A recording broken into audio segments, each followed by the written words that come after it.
રામ નારાયણ રામ. સૂર્યથી જ પૃથ્વી છે અને પૃથ્વીથી જ આપણે બન્યા છીએ. આપણે સૂર્યની સંતાન છીએ અને આપણા અંદર પણ સૂર્યનો તેજ હાજર છે.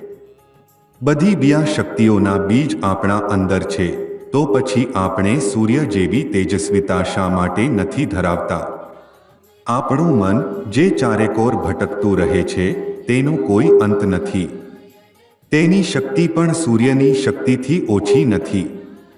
એક સૂર્ય છે જે દરેક દિશામાં પ્રકાશ આપે છે, તેનો અંત નથી, અને એક મન છે જે ચારે તરફ વિસ્તરેલું છે, તેનું પણ કોઈ અંત નથી.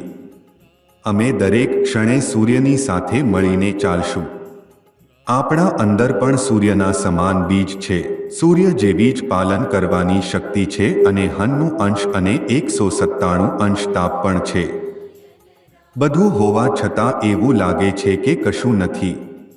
આ અભાવના લીધે જ પૃથ્વી અને તમામ ગ્રહો તથા ઉપગ્રહો પોતાના કક્ષામાં ફરતા રહે છે.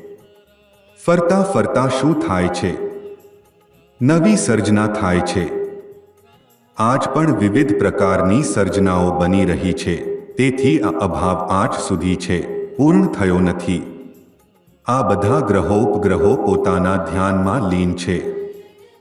પૃથ્વીની પણ પોતાની બોધ શક્તિ છે જે દેખાતી નથી.